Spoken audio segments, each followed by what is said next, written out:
సురేష్ రైనా అనగానే గుర్తొచ్చేది ఐపీఎల్లో పంజాబ్ టీం పని చేసిన 87 రన్స్కు ఒక తాటి వైపు వెళుతున్న చెన్నై స్కోరుకు ఊపందించాడు. అతని విధ్వంసకర బ్యాటింగ్తో పవర్ ప్లేలోనే 100 మార్కు అందుకుంది సిఎస్కే.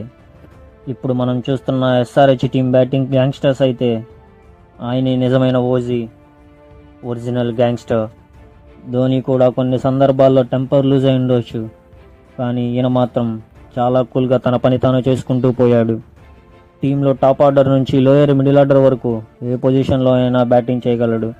బ్యాటింగ్తో పాటు బౌలింగ్ చేయగలడు ఈ ఎడమ చేతి బ్యాట్స్మెన్. కొన్ని సందర్భాలలో సిఎస్కేని లీడ్ చేశాడు ధోని ఉన్న టీంని. చెన్నై అభిమానులు ముద్దుగా చిన్నతాళ అంటారు. ఇంటర్నేషనల్ క్రికెట్లో 3 ఫార్మెట్లలో సెంచరీలు బాదిన మొదటి భారత బ్యాట్స్మెన్. నేటి తరంలో రింకు సింగ్ను, అలాగే కొంతమంది యువతరాన్ని వెలుగులోకి తీసుకొచ్చి వాళ్ళ భవిష్యత్తును మార్చాడు. 2016లో గుజరాత్